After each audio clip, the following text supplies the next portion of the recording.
Boa noite para todo mundo que está conosco. Mais uma sexta-feira, mais o mundo do trabalho mudou e agora. E na noite de hoje a gente vai ter um bate-papo com uma super profissional. Recebemos já tanta gente boa aqui falando sobre vários assuntos. E hoje nós vamos falar sobre psicopatas do cotidiano. Psicopatas do cotidiano do trabalho nosso de cada dia. Então sejam bem-vindos todos que estão entrando. Rálio Gazali, Marta, Kátia conosco batendo um papo, Márcia Cristina, psicóloga, aqui. Vou chamá-la para a gente já começar aproveitando todo esse conhecimento. Boa noite a todos. A gente vai falar hoje sobre os psicopatas que estão no nosso ambiente de trabalho. Quem são essas pessoas? Por que elas se tornam psicopatas? Por que essas pessoas passam a transformar nossa vida num verdadeiro inferno? E eu trago... Vocês estão ouvindo um cachorro aqui no fundo da live, mas não se preocupem. Isso é uma live e os cachorros fazem parte do contexto, né? Não tem jeito. Eu queria começar falando um pouco sobre um trecho do livro da doutora Kátia, daqui a pouquinho, onde ela usa no final do livro dela uma frase que diz o seguinte: o inferno são os outros. Esse é um pensamento de Jean-Paul Sartre, onde a gente tem que pensar, Será que essas pessoas que estão na nossa vida são realmente as pessoas provocadoras do nosso inferno? Até que ponto, muitas vezes, a gente não consegue enxergar isso? Então, por conta disso, estamos aqui com a Kátia e agora sim ela entrou e eu consegui visualizar. Vamos lá, vou chamar a Kátia aqui. Kátia, aceita meu convite. Opa, vamos lá. Bate-papo, eu e a Kátia.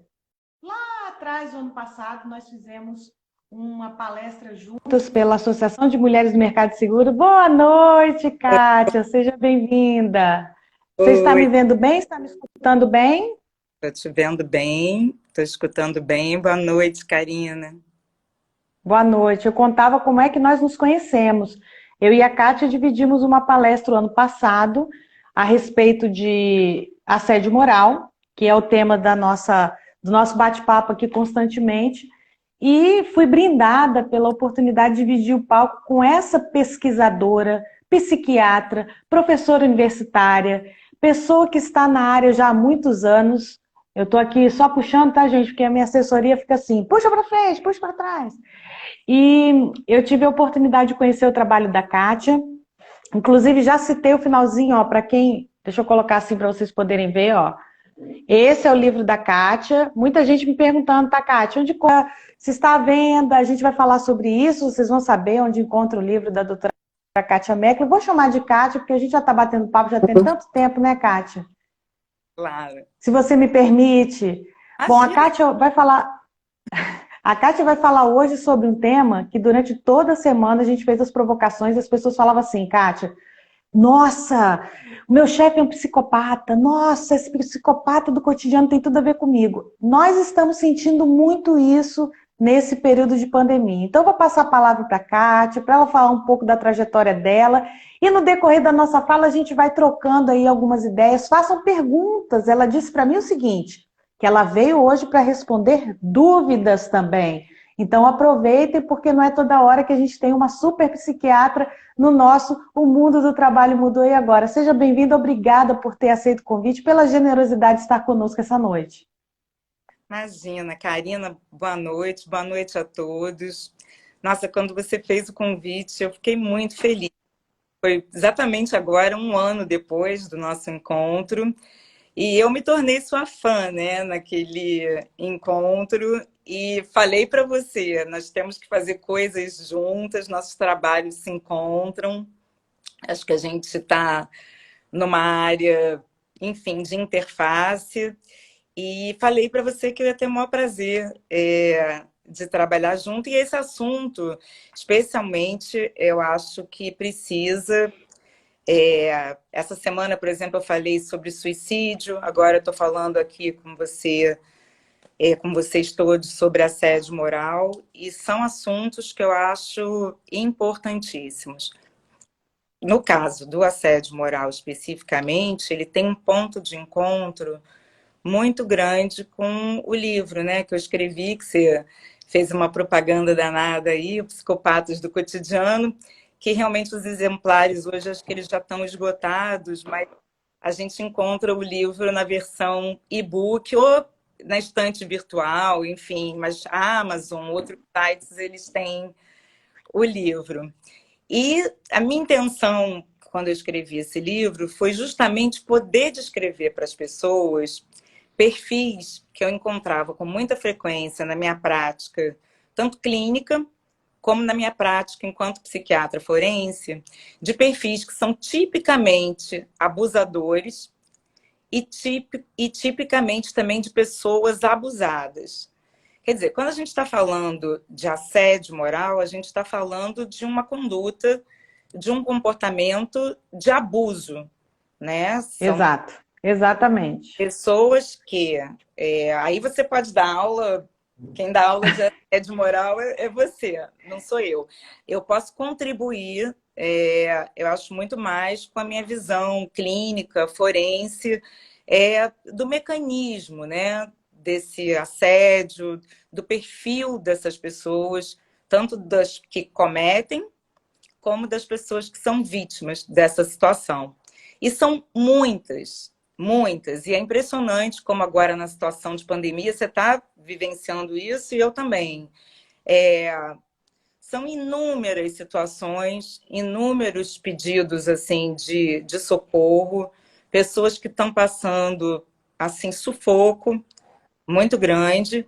Então é importante a gente tentar, eu acho que muitas pessoas têm muita noção disso, mas ainda é um assunto polêmico, porque ele Vamos está, falar sobre isso. né, ele é um assunto muito polêmico porque ele está no terreno da subjetividade também, da invisibilidade. E às vezes Exatamente. tem poucos marcadores objetivos, embora isso já esteja assim crescendo. Eu acho que cada vez mais estudos, observações, a jurisprudência, tudo vem avançando para a gente ter marcadores mais objetivos. Isso é muito importante. Mas a gente está no terreno da subjetividade. Então, a gente tem Sim. um comportamento abusivo. Abusivo por quê? Porque ele é repetitivo, ele é marcadamente, a gente percebe a invasão, né? A total perda de noção de limite, né? Da pessoa que comete o assédio com a pessoa que, no caso, né? Que está sendo vítima desse mesmo assédio, a gente vê esse padrão assim de desrespeito, de violação Exato, da integridade exato. psíquica, até física, muitas vezes, e da personalidade da pessoa, né? Então, isso causa, a gente vê isso com frequência, isso é uma causa de dano psíquico, né? De dano moral, muitas vezes também de danos físicos, porque tem pessoas que ficam também com sintomas graves, com doenças orgânicas, não só as psiquiátricas. Então, é um assunto extremamente importante. Aí eu falei para você que eu acho muito importante a gente tentar caracterizar um pouco esses perfis, né? E aí tem a ver, Sim, né, do Psicopatas do Cotidiano. Primeiro, a gente tem que entender uma coisa. A maioria das pessoas que estão hoje com um comportamento abusador ou que estão sendo abusadas, muitas, assim, talvez até uma maioria tenha sofrido lá na infância.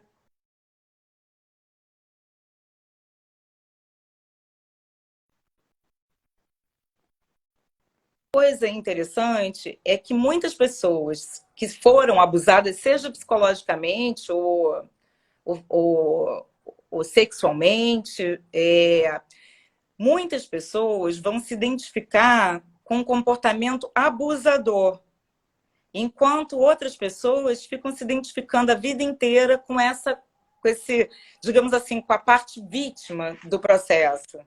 E aí vão repetindo a vida inteira. Tem pessoas que às vezes vão alternando, às vezes elas estão abusando e às vezes elas estão sendo abusadas. Vai tendo uma alternância desses padrões. Mas é importante porque isso são estudos, são pesquisas que já apontam, não um assédio moral propriamente dito, assim, mas em geral tem estudos que falam sobre isso. Abusadores, e especialmente as pessoas que têm questões com abusos sexuais e tal, elas foram abusadas na infância e aí se identificaram com comportamento agressor.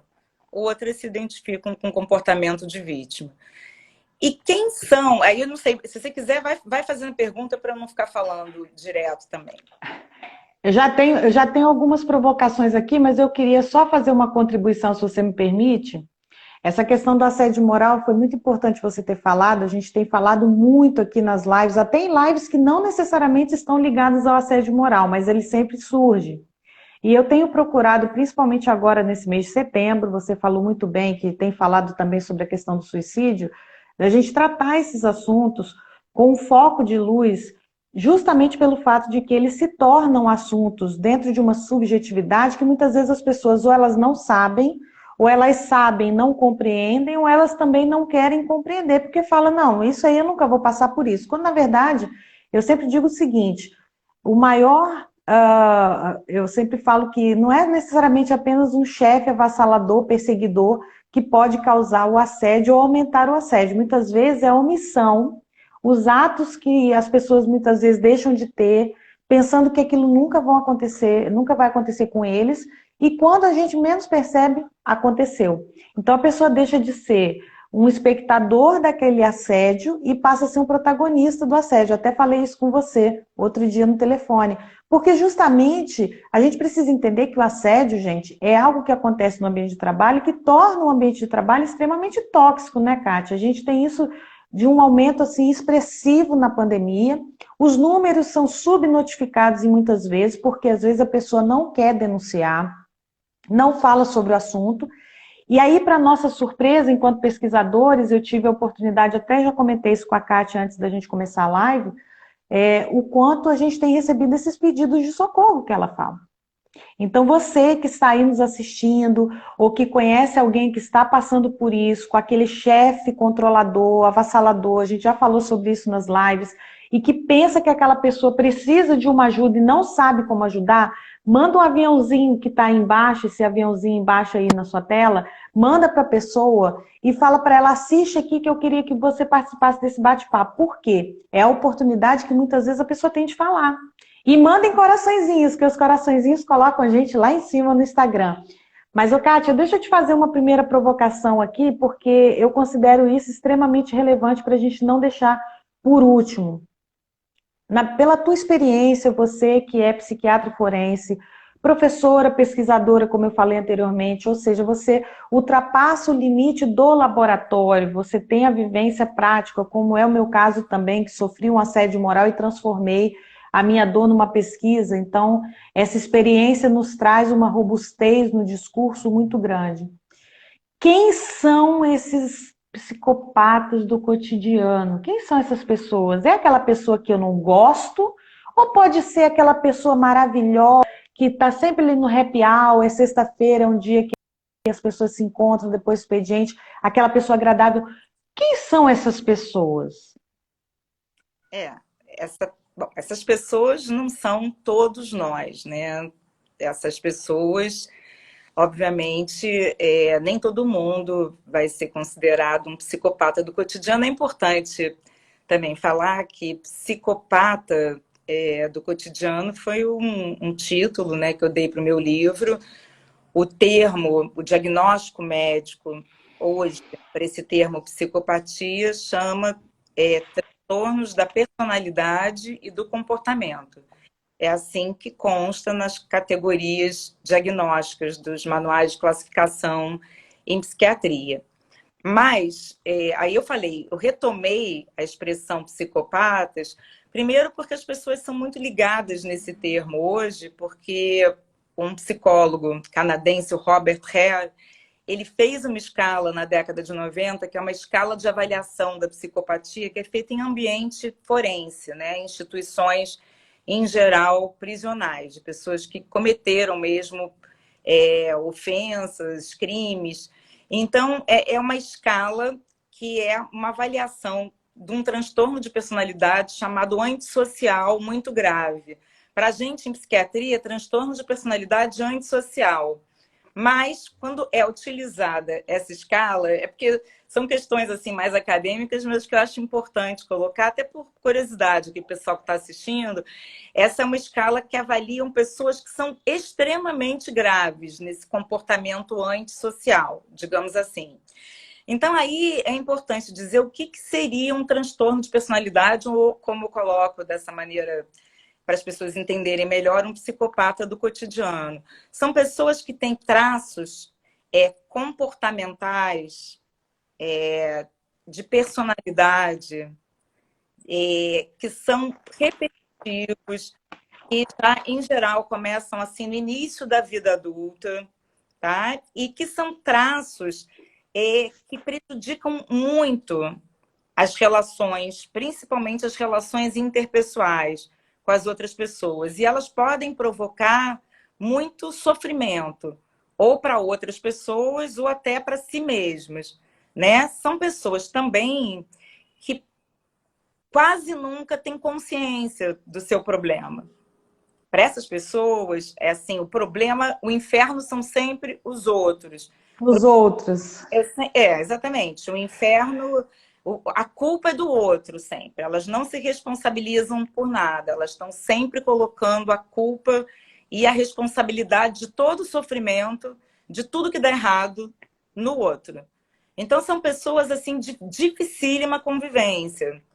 E aí, quando eu escrevi o livro, foi justamente para poder auxiliar as pessoas, assim, dar mais ferramentas para as pessoas poderem conviver. Então, não é a maioria da população. Estatisticamente falando, a gente teria entre 10% a 15% da população que tem realmente preenche critérios para um transtorno da personalidade. Mas, às vezes, você pode ter traços dessa personalidade, ou pode ter, como a gente chama, traços patológicos. Patológicos por quê? Porque aí já é considerado um único traço, por exemplo, mentir. Quem já não mentiu na vida, né? É alguma coisa que faz parte do humano. Mas mentir o tempo todo, desde sempre, fazendo muito mal, né, nas relações. Então, isso passa a ser alguma coisa disfuncional, que causa muito prejuízo, que causa muito problema. Então, nesse sentido, a gente chama de patológico, porque vai gerar sofrimento, porque vai gerar problemas no funcionamento da pessoa. E, muitas vezes, vai acabar causando muito mal-estar, muito dano na vida de alguém. Então, eu só estou definindo um pouco o que são esses traços patológicos de personalidade. No caso do assédio moral, que é a discussão maior de hoje, o perfil das pessoas, que aí seriam esses típicos psicopatas do cotidiano, que são mais assediadores, são pessoas o quê? Aí, vejam só, tudo que eu vou falar, todo mundo pode ter em maior ou menor grau. A questão é quando isso é demais, é excessivo, é repetitivo e vai causando muito mal, muito sofrimento, muito mal-estar. Então, por exemplo, uma pessoa extremamente egocêntrica, que só vê os seus interesses, que só pensa eu o tempo todo, que desconsidera assim o outro, que nem vê o outro. Muitas vezes ela coisifica o outro. O outro é uma coisa que só está ali para ela atingir os seus objetivos. Ela só está preocupada com os objetivos dela. Uma pessoa assim, excessivamente assim, porque um pouquinho a gente necessariamente passa por... Quem faz psicanálise sabe, né, das nossas questões narcísicas. Então, a gente, obviamente, todo mundo vai viver essa questão do egocentrismo. Não tem como escapar disso. Mas se isso é excessivo, a ponto de você, inclusive, não ter o quê? Uma outra coisa também que as pessoas, esses assediadores não têm, ou tem muito pouco, empatia. Porque empatia não é só reconhecer o que o outro está sentindo. Também ter consideração pela emoção, pelo sentimento da outra pessoa. É ter esse respeito, é ter essa mínima delicadeza. de considerar um outro, de não coisificar um outro e de considerar o que o outro está sentindo. Né? Não é que o psicopata, por exemplo, ele não saiba decifrar emoções, ele sabe que o outro está sofrendo. A questão é que ele não se importa, isso não faz, pelo contrário, muitas vezes ele tem prazer com esse sofrimento do outro. Então, essas pessoas muito egocêntricas, que não têm empatia, que estão sempre colocando a responsabilidade de tudo do lado de fora e nunca elas conseguem se autorresponsabilizar por nada. Elas nunca podem ter uma autoobservação no sentido de insights, de reflexões que possam dizer, puxa, eu realmente poderia me desenvolver, tem algum aspecto meu aqui que poderia... Enfim, a pessoa não consegue ter esse olhar para dentro. Então, ela está o tempo inteiro olhando, culpando, responsabilizando do lado de fora. Né? Então, isso é muito importante. Entendi. Um outro aspecto também é a manipulação. Muitas pessoas, aí você falou, a pessoa pode estar aí fora, no barzinho, não sei o quê. Claro que pode, porque muitos são encantadores, sedutores, né? Tem muito charme e podem ser extremamente manipuladores. Não são pessoas psicóticas no sentido de uma doença mental maior, que tira muitas vezes a capacidade da pessoa de testar a realidade, de ter com delírios, alucinações. Não é isso que a gente está falando. Por isso que às vezes as pessoas dizem que aquele cara é um louco. Não, não é louco nesse sentido do psicótico. Tá? A gente está falando aqui de uma questão de personalidade. A gente não está falando aqui de uma questão de psicose, de loucura. Então, esses psicopatas do cotidiano, que estão no grupo B do meu livro, são principalmente os narcisistas, os borderlines, os histriônicos e os antissociais, que são esses, como eu falei, são muito egocêntricos, podem ser extremamente manipuladores. O narcisista, por exemplo, o tipo narcisista, né, aí entendendo, eu estou usando narcisismo para esse tipo de assunto, né? Poderia ficar horas falando de narcisismo.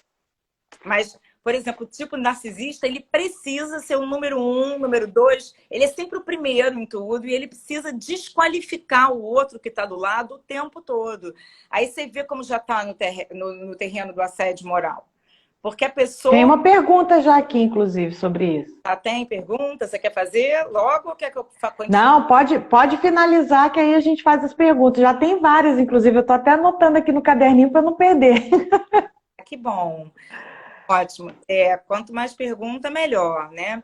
Então, assim, são pessoas que precisam desqualificar os outros para poder se sentir no topo. Então, podem humilhar, né? Podem causar aquelas humilhações públicas, aquelas... às vezes a pessoa humilha, né, em público, às vezes ao contrário também, a pessoa ignora, né?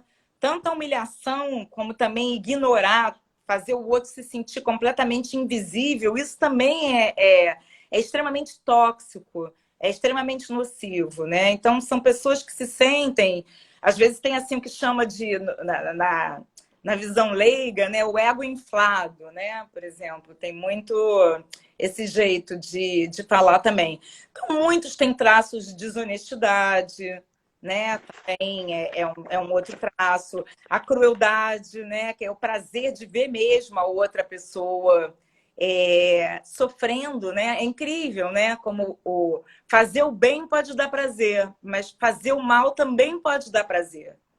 Talvez a gente possa, na fantasia da gente, fantasiar. O humano, ele pode fantasiar as piores coisas. Mas uma coisa é o pensamento, né? Da passagem do pensamento, da fantasia ao ato, são coisas completamente distintas. Né? Me perguntam, às vezes, se pedofilia é crime. Não é crime a pedofilia. Você pode fantasiar. Fazer sexo, por exemplo, com menor, mas você não pode fazer, você não pode tocar. Então, ninguém pode te impedir de pensar, de fantasiar. Mas passar o ato é uma coisa completamente diferente, né? Então, só completando os traços, então são pessoas que não têm culpa, não têm remorso e são sugadores energéticos. Aí não tem nada a ver com com o meu doutorado, não tem nada a ver com nenhum termo científico, mas aqui a gente está numa conversa informal aqui, eu acho que eu posso falar disso. Olha, já temos umas 15 perguntas. Cara, Enquanto você ia falando, o povo perguntando. Então, eu estou anotando aqui, gente, para não perder. Deixa eu começar te fazendo aqui algumas provocações. A Help Show pergunta assim: o psicopata ele age de forma inconsciente? Como é que a gente poderia trazer isso para esse bate-papo? nossa, a pergunta é maravilhosa. Nem tem muitos textos, assim, porque a gente não consegue, muitas vezes, investigar, porque o psicopata, ele tem uma questão importante. Ele não reconhece que ele tem um problema, por conta disso, ele também não busca tratamento. Então, eu, por exemplo, consigo mapear muito bem a mente das pessoas que buscam ajuda, que buscam tratamento. Muitas vezes no ambiente forense, fazendo avaliações periciais, a gente também consegue ter uma ideia muito boa da mente. Mas o que eu posso dizer é o seguinte, a pergunta é excelente, ela dá margem a estudos, a pesquisa, mas tem um grupo que tem consciência mínima e tem um grupo que não.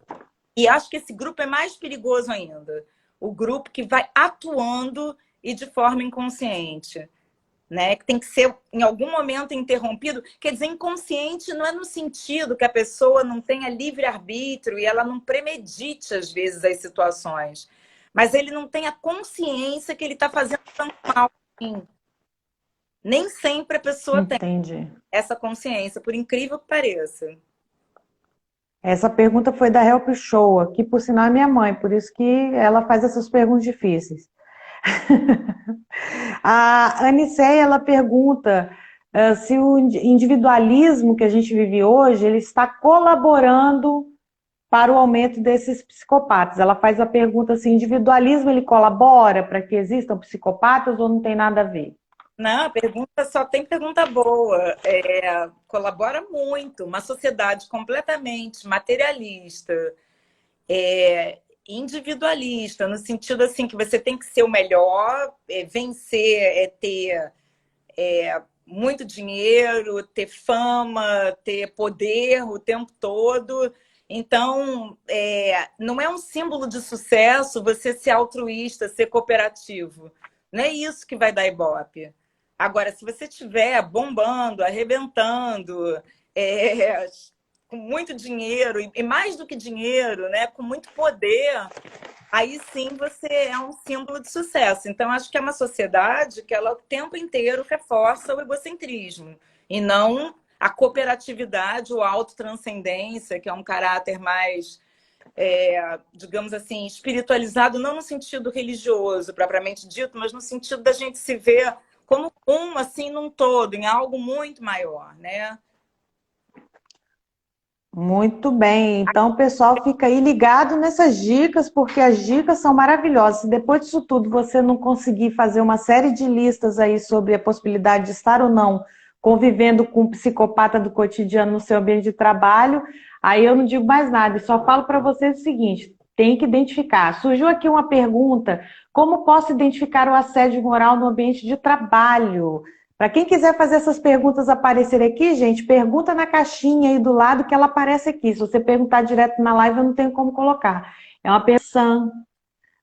Como posso identificar o assédio moral no ambiente de trabalho? Se você me permitir, eu posso já dar uma contribuição aí para você poder dar uma respirada. Você me permite? Claro, eu também quero te ouvir, cara. Na verdade, o assédio moral, mais do que nunca, está sendo muito debatido porque estão surgindo novas possibilidades de assédio, principalmente por conta do teletrabalho, que era uma coisa que nós, pesquisadores, estudávamos no mundo muito distante. Então, nós tínhamos aí as situações que a maioria dos doutrinadores trazem, né, que são situações repetidas. Eu costumo usar muito um termo da doutora Margarida Barreto, que trabalha na área de medicina do trabalho e é uma referência no Brasil, onde ela usa o termo jornada de humilhações. Então, quando as pessoas me perguntam assim, o que é assédio moral? É você se sentir humilhado, constrangido, diminuído, e alguns doutrinadores, eles trazem a referência de que você precisa passar por isso várias vezes, mas dependendo da situação, só para poder deixar isso claro e não tomar esse tempo brilhante da Kátia, que está aqui para nos brindar com tanto conhecimento, não restam dúvidas que, dependendo da situação, você não precisa passar várias vezes por aquela humilhação para poder ser configurado um assédio. O que nós temos, infelizmente, juridicamente falando, é uma configuração para que você possa, enfim, dizer que aquilo foi ou não um assédio moral. O assédio moral, ele acontece no ambiente de trabalho, é um fenômeno que a gente estuda nesse ambiente, assim como tem a síndrome de burnout, que também é ligada às questões de trabalho, mas quando você não configura como assédio moral, você pode configurar como uma série de outras coisas, um constrangimento ilegal, que pode ser indenizado, um dano moral que vai te fazer amenizar, digamos, esse sofrimento, mas normalmente eu falo sempre isso, quando você se sentir dentro de um ambiente tóxico, com um chefe, um colega ou um subordinado, porque não é só chefe que faz com que exista o assédio moral, a gente tem várias configurações, e aí para quem tiver mais dúvidas, assistam as lives que a gente já fez aqui no nosso bate-papo. Sexta-feira passada a gente falou especificamente sobre assédio moral, e também fizemos uma live no Fala Trabalhista, da Flávia Eade, sobre assédio moral, mas a gente precisa deixar claro que nesse ambiente de teletrabalho tem aumentado muito. Então não é um computador, não é um celular que está evitando que o assédio moral ele continue acontecendo, muito pelo contrário. O distanciamento, eu já estou observando esse fenômeno, que o distanciamento tem provocado uma liberdade que não é anônima, como acontece muitas vezes na internet, mas tem provocado uma liberdade para aquelas pessoas que não estavam configuradas como assediadores a passarem a ser configuradas como assediadores. Porque, me corrija se eu estiver errada, Kátia, o fato de teletrabalho existir está diminuindo ou está aumentando o assédio moral nesse nosso Brasil e nesse nosso mundo? É incrível. Eu nem esperava tanto por isso, sabe? Mas na minha experiência, aí eu posso falar da minha experiência, porque eu não tô, nem sei como é que estão as pesquisas, mas eu acho que está aumentando. Nesse momento, Sim, eu estou vendo muito sofrimento. exato. Atendido pessoas que dizem que são assim que são acionadas para fazer determinados trabalhos 11 horas da noite, porque muitas vezes as lideranças imaginam que elas estão em casa, que elas têm todo o tempo para fazerem tudo que elas precisam, etc, etc. Então, existe um controle, eu acho, completamente indevido, injusto sobre a vida do outro, sabe? Eu acho que ainda tá uma selva isso, assim, é como se tivesse assim faltando regras mínimas, assim, em termos de uma normatização, Exato. de etiqueta, sabe? Aquela etiqueta mínima, assim, não tá existindo isso no momento. Sim, sim, concordo com você, assim, com muita tranquilidade. Eu vou começar a fazer algumas perguntas aqui, porque parece que não, mas a gente já passou metade da live já. Então, se eu não fizer as perguntas, o povo me mata depois. Bom, a gente tem aqui uma pergunta também com relação a essa questão de ausência de emoção. Você já colocou isso muito bem. E existe uma certa confusão. Eu já ouvi pessoas dizendo que os psicopatas têm ausência de emoção. Essa expressão estaria correta? Não, realmente são pessoas menos emocionais. São pessoas, quer dizer, aí vamos com calma. Aquele psicopata que faz sucesso nos filmes que a gente assiste, nos seriados, nas séries, aquele psicopata mesmo, criminoso, serial killer, ele realmente é um indivíduo altamente frio e que ele não tem essa emoção, sabe? No nível, ele é absolutamente racional até. São indivíduos muito menos emocionais. Mas tem um tipo, por exemplo, de transtorno de personalidade que é chamado emocionalmente instável ou borderline, que é caracterizado por marcada instabilidade emocional. A pessoa é uma montanha-russa de emoções e muitas vezes ela é muito impulsiva. Então são pessoas que podem ser extremamente cruéis assim nessa montanha-russa emocional, que é morde e assopra o tempo todo. E ela hora tá sentindo uma coisa, tá boazinha, de repente, na menor, assim, nível de tolerância à frustração é baixíssimo, limiar, né? Então, muitas vezes são pessoas que podem agredir, explodir e maltratar com a maior facilidade. Então, nesse caso, são pessoas até emocionais demais. mas muitas vezes podem ser também, dependendo do tipo de psicopatia, pessoas que muito frias, muito calculistas. Temos aqui uma sugestão para quem gosta de assistir aí séries. A Sofia, ela dá uma sugestão de uma série no Netflix, chama-se Hatched. Então, depois, se vocês quiserem dar uma pesquisada, eu não assisti, mas já fiquei curiosa, gostei da dica. Obrigada, Sofia, pela dica. A Marta, que está sempre conosco, é uma pessoa super querida. Aliás, eu quero agradecer a presença de todo mundo que está nos assistindo, de todo mundo que está mandando a live para bastante gente. E quero dizer que esse coraçãozinho aí tem que continuar pulsando, hein? Joguem coraçõezinhos na live. Tem muita gente nessa live de qualidade. Estamos aqui com uma participação fantástica. Eu quero agradecer a todo mundo. A Marta coloca aqui: o psicopata tem satisfação em fazer algo ruim? Foram duas observações importantes. Uma, a Sofia está sempre presente, é minha prima. Ah, A Sofia é minha prima. Um dia ela tem que ser convidada também para uma live. Ela é psicopedagoga. convidada. E, Opa, tá convidada, Sofia. e ela é ótima. E ela já viu todas as séries da Netflix também. Então ela pode dar aulas sobre exemplos nas séries que a gente tem. E eu acho que, assim, uma coisa importante, a Sofia também fez uma pergunta, que eu acho que são duas perguntas já da Marta e da Sofia, que se encontram. A Sofia também perguntou que eu tinha conseguido, assim, o pouquinho que eu consegui aqui, né, que a nossa visão já não é a melhor do mundo, mas a Sofia também perguntou, e aí eu acho que vai de novo com a pergunta da Marta, o psicopata pode ser feliz. Eu acho que o psicopata, ele fica feliz naquele momento, porque é uma pessoa totalmente orientada para o prazer, para a satisfação.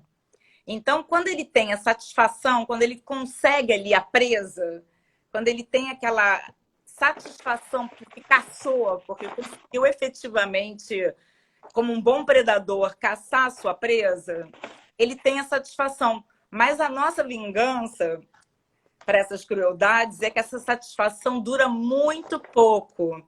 É diferente, às vezes, da satisfação de uma pessoa mais saudável, que vai ver, sei lá, um pôr do sol e fica com aquilo que dura, às vezes, dias, assim, fica com aquilo interiorizado, entendeu? Psicopata não, ele já mal sai de uma satisfação, de um prazer, ele já está ansioso, inquieto para poder ter ali a próxima descarga ali para prazer de novo, para poder obter satisfação.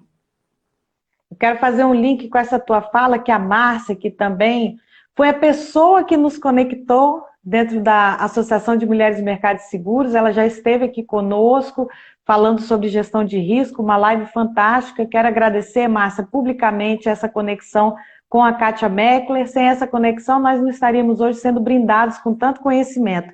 A Márcia, ela fez duas perguntas, então a primeira pergunta, de certa forma, você já respondeu, que é a questão dos psicopatas, se eles vão à caça ou se eles vão ao trabalho.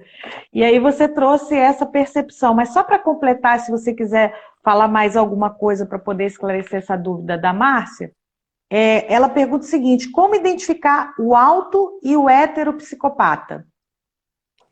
Que interessante isso. Eu achei, nunca tinha ouvido, viu? Que pergunta interessante, auto e heteropsicopata. Então, vamos colocar assim, existe realmente um psicopata que ele vai ter uma tendência a fazer muito mal para o outro. Mas tem um tipo de psicopata que faz muito mal para si mesmo. Então, aí vamos falar agora até do perfil um pouquinho, das pessoas também que costumam se envolver com pessoas, acaba fazendo um gancho, sabe? Justamente desse predador com a presa. Então, pessoas, por exemplo, que frequentemente acabam sendo presas, são pessoas, por exemplo, que têm uma baixíssima autoestima, que são muito assim, que têm traços de submissão também muito grandes, então sempre se submetendo, se responsabilizam por tudo no mundo, tudo é culpa delas, tudo é responsabilidade delas. Então, às vezes, essas pessoas extremamente dependentes da aprovação de terceiros, com muita tendência à ansiedade também, à depressão, às vezes são pessoas que acabam sendo verdadeiros psicopatas para si próprios, assim, que são inimigos para si mesmos, né? Digamos assim. Mas aí o que acontece? Isso acaba sendo projetado no outro também, e às vezes essas pessoas fazem um gancho. Eu falei em outras lives sobre psicopatia, de um filme também que eu recomendo, que chama Grandes Olhos. É um filme super interessante. E é um filme, não é ficção, é uma história real, de uma biografia de uma pintora americana que pintava grandes olhos. E ela casou com uma pessoa, ela super, hiper submissa, com características do transtorno de personalidade que a gente diz até dependente, não conseguia se ver sozinha no mundo, extremamente com baixa autoestima, com uma tendência a se culpar por tudo. Ela vai e casa com uma pessoa altamente antissocial, narcisista, que obriga ela 10 anos a pintar num quartinho escondido e ele assina as obras dela. E ela passa 10 anos Nossa. pintando, fazendo sucesso, mas não é ela que assina, é ele. Depois isso vem à tona, ela toma um outro rumo de vida, o final é feliz. Mas, de qualquer maneira, são essas junções, às vezes, do predador com a presa, né? Que eu queria trazer aqui também. Tem uma outra pergunta aqui que é bem provocadora. O psicopata, a psicopatia, ela pode ser hereditária? Pergunta da Help Showa. Eu acho que quase tudo, nós somos hereditários também. Não tem como não ser hereditário. A gente vem dos nossos ancestrais, então é claro que, e agora falando do ponto de vista mais científico, existe esse componente biológico, genético, hereditário, mas esse componente pode não ser a maior parte da causa. Que a gente tem normalmente um indivíduo que a gente traz, né, a gente herda geneticamente uma série de tendências, né, mas ao mesmo tempo a gente vai ser moldado pelo ambiente, pelo contexto. Então, o ambiente, ele tem muita força para uma pessoa se tornar um psicopata ou não se tornar um psicopata. Várias perguntas aqui. Eu vou agora dar uma acelerada, porque senão a gente não consegue contemplar todo mundo. Acaba lá. O Antônio, que também já foi nosso convidado, falou aqui sobre ambientes tóxicos. Aliás, super recomendo também a live do Antônio, da Márcia, todo mundo, é só olhar lá no nosso IGTV. O Antônio, ele pergunta como identificar um psicopata no ambiente de trabalho. Tem meios, assim, tem alguma técnica? Você está melhor, essa eu vou devolver para você. Essa é para você. Essa tá, bateu agora para você de volta. Eu posso falar depois. Na verdade, gente, eu vou falar com toda sinceridade. Quando a gente pensa no psicopata no ambiente de trabalho, a gente tem que fazer, primeiro, um processo de autoconhecimento muito grande. Não pensem vocês, aí a Kátia talvez não, porque a Kátia já tem muito mais experiência do que eu sobre o assunto, mas não pensem vocês que a gente que estuda assédio, síndrome de burnout, ambientes tóxicos, não cai em algumas ciladas muitas vezes, mas a gente procura o tempo todo fazer um processo de autoconhecimento e se prevenir, se blindar emocionalmente. Então, como é que a gente identifica? Tem que fazer primeiro comprar o livro da Kátia, olha o Merchan, para poder conhecer todos esses ambientes, isso não restam dúvidas, ela faz uma classificação muito interessante em grupos onde você consegue observar se aquela pessoa tem um traço, se ela tem algo a mais dentro daquele processo. E identificando essa pessoa, e aí, obviamente, que eu já tive relatos de pessoas que se fizeram de amigos, e é uma pergunta que também surgiu aqui, se existe, o psicopata pode se fazer de amigo para conseguir o que quer? É possível. Em muitos casos isso acontece. Quer dizer, é aquele perfil que a Kátia falou muito bem, é o perfil sedutor, é a pessoa que chega para você, olha, e te exalta, te coloca lá em cima, mas na verdade ele está preparando uma armadilha. Então, muitas vezes a gente escuta aquela frase, a arte imita a vida, e tem muita gente que usa a vida imitando a arte, se inspira nessas personagens para poder trazer isso. Então, como é que você identifica? Você primeiro tem que observar o comportamento daquela pessoa e para isso você tem que ter um conhecimento um pouquinho a mais dentro desse processo, leia bastante, procure ler bastante, se inteirar desses perfis, porque sem esse conhecimento, muitas vezes você cria um ambiente totalmente neurótico. Você fica assim, será que essa pessoa está querendo alguma coisa? E aí você não consegue também trabalhar. Então a gente não pode minar a confiança nos nossos relacionamentos. Aí eu passo a palavra para a Kátia, mas sempre lembrando que você precisa sim identificar quem são essas pessoas. Eu até brinquei outro dia, Kátia, que eu falei assim, eu estou fazendo até curso de clarividência, gente, porque assim, o que a gente puder aprender para poder se blindar e não cair nessas ciladas, tá valendo. Kátia, eu passo a palavra para você e tenho mais 10 perguntas e agora 15 minutos. Muitos são extremamente sedutores, manipuladores, ardilosos e vão conseguir calcular isso. Mas hoje em dia, eu acho que é exatamente como você falou. Eu acho que nem eu comecei até falando sobre esse momento que eu falei sobre suicídio essa semana, agora sobre assédio moral. E como já está acabando, eu acho que tem coisas que precisam ser faladas e que tem a ver com isso.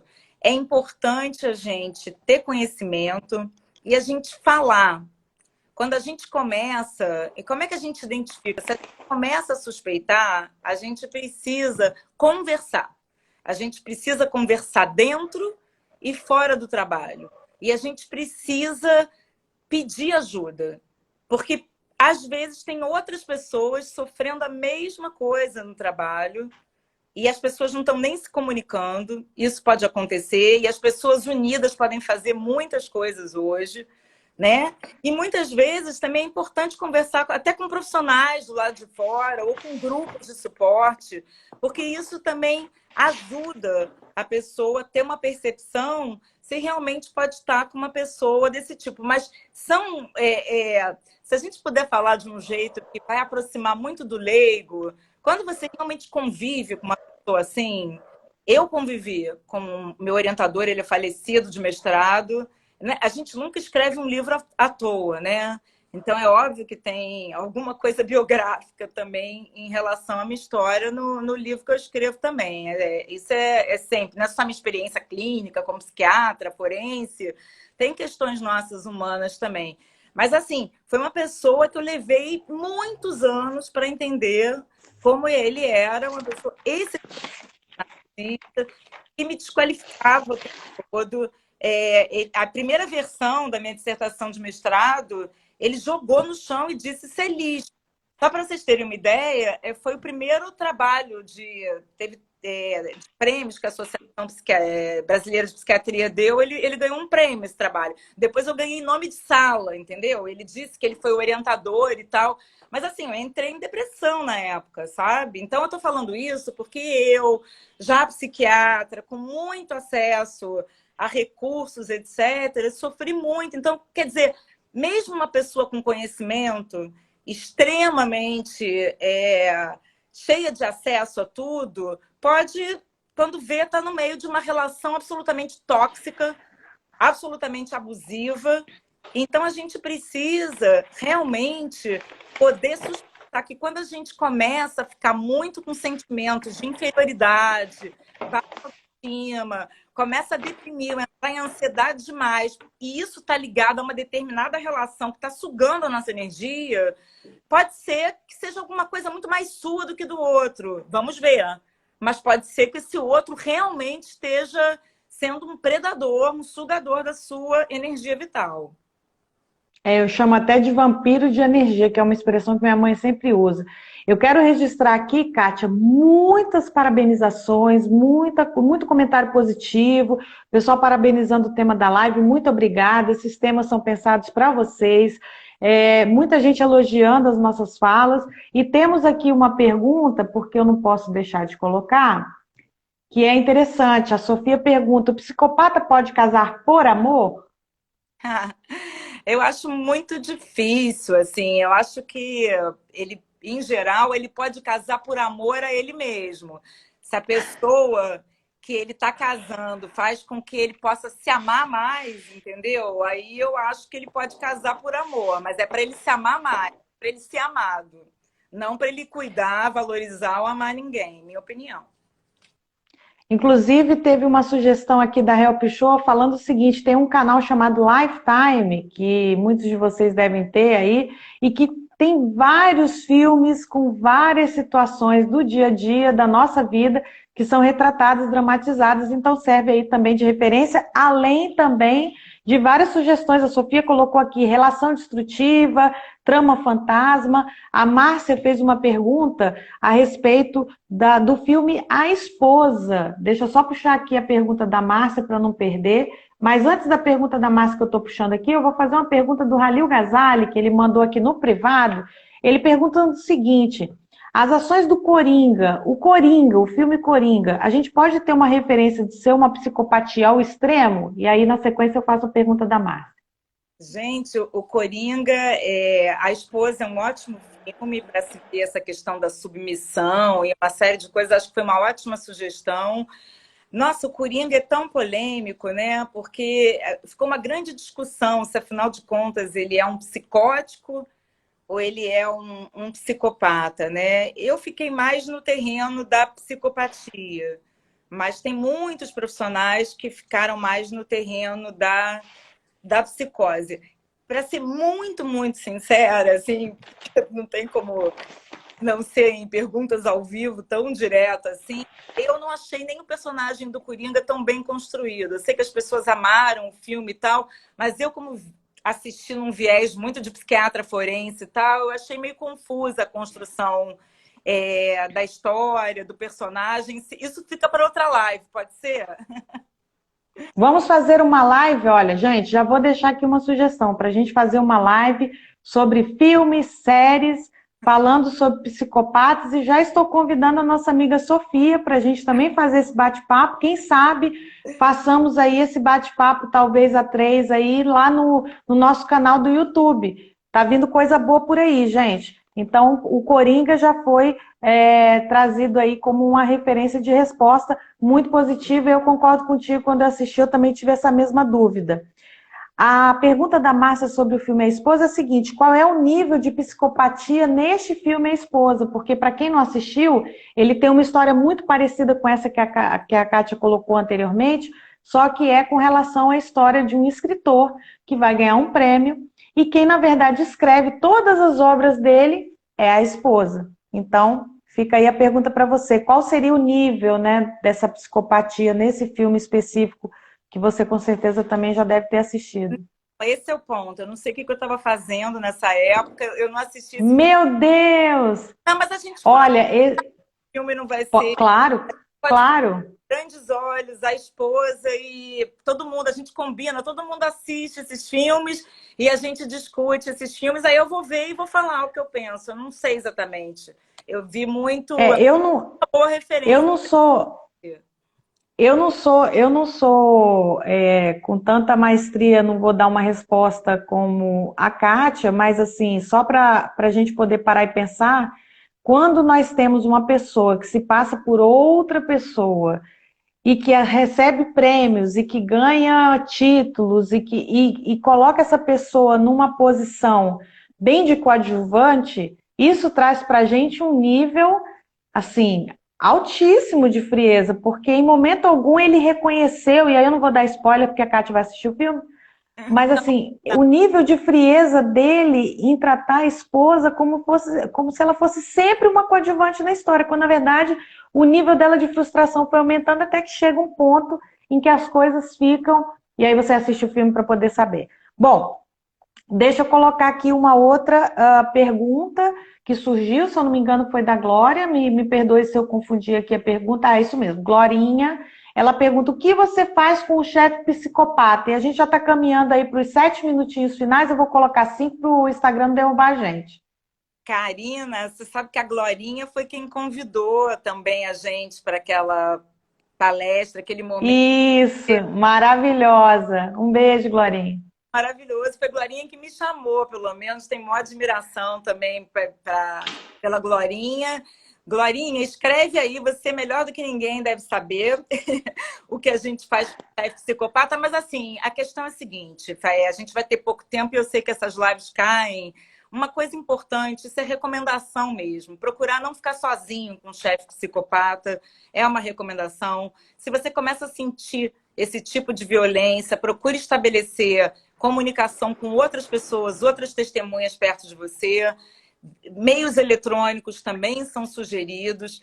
Se afastar quando há possibilidade de uma pessoa nociva e tóxica desse tipo é importante. Não se sentir um lixo, porque a pessoa vai tentar te desqualificar, te humilhar, te denegrir. Você saber que aquela pessoa é um personagem, ela é um problema sério, não você que é o problema mais sério do mundo, é uma coisa que pode ajudar. E eu acho que falar, pedir ajuda dentro e fora do seu trabalho. E compliance, né, gente? Existe compliance hoje em várias empresas também, né? Você pode... E meios jurídicos, né? Sim. Inclusive, foi interessante você ter falado sobre isso, porque teve gente que... A Sofia está colocando spray de pimenta. Bom, teve algumas pessoas que falaram nas lives de assédio, e hoje também não foi diferente, sobre essa questão do preparo do RH. Então, já deixo, gente, uma dica. Semana que vem, eu vou estar recebendo uma psicóloga da área de recursos humanos. Nós vamos fazer 2 lives na área de recursos humanos. Uma com uma visão da psicóloga que trabalha nessa área, que hoje está do outro lado, como ela mesma falou, do balcão. Ela vai falar um pouco com a gente, que é a Soraya. E na outra semana a gente também vai trazer um tema de RH, aí voltado para o novo normal com RH no meio, para a gente falar sobre essa gestão humanizada de pessoas, o quanto a gente precisa também humanizar, Kátia, as pessoas que estão no ambiente de trabalho, para que elas promovam esse ambiente menos tóxico e mais saudável. Kátia, para finalizar, que a gente já está chegando ao finalzinho aqui da nossa live, eu quero te agradecer a todo mundo que mais uma sexta-feira resolveu fazer esse nosso happy hour falando sobre mudanças do mundo do trabalho. A Kátia Meckler está no Instagram, Kátia Meckler, é com C, tá, gente? Não é com K, é Kátia Meckler. E tem também a clínica da Kátia Meckler, que é a clínica meckler.pc. Falei correto? É só isso aí? É que Kátia é com K e o Meckler é que é com C. Isso, Kátia com K e o Meckler é com C. Então, Kátia Meckler no Instagram, clinicameckler.pc no Instagram, o site também tem. E se vocês tiverem alguma dúvida, entre em contato comigo, que eu coloco vocês em contato com a Kátia. Kátia, mais uma vez, muito obrigada. Eu queria deixar aqui o último minutinho, os 2 últimos minutinhos, eu vou dividir contigo. 1 minutinho para você fazer os seus agradecimentos. Karina, eu sou sua fã, então eu estou aqui muito honrada, muito feliz com esse convite, com a possibilidade de conversar com você e com as pessoas que estão aqui junto. Eu adoro ficar vendo os comentários quando eu consigo ler, né? Porque tem que melhorar aqui o grau, a distância também. Mas, enfim, queria agradecer a todo mundo que está participando, assistindo também. E espero que a gente possa desdobrar em futuros trabalhos, que possam reverter em muita ajuda para muitas pessoas. Então, queria realmente dizer muito obrigada para vocês, uma boa noite, um ótimo final de semana também para todos. Uma excelente noite, uma excelente semana, que vocês se cuidem. Se tiver alguma dúvida, entre em contato comigo, entre em contato com a Kátia. Semana que vem a gente vai estar falando sobre RH. E domingo é nosso encontro, Filosofia de Boteco, mais um tema para a gente filosofar junto, é aquele nosso bate-papo bem descontraído. E eu quero dizer para vocês que eu e Kátia Meckler temos novidade, é bom ficar ligado nas nossas redes, não é, Kátia? Coisas novas surgindo aí, gente. Essa live é o primeiro de muitos momentos que a gente vai ter juntas, então fica ligado nas redes. Gente, uma excelente noite, Kátia. Gratidão eterna pela tua disponibilidade, para todo mundo que nos assistiu.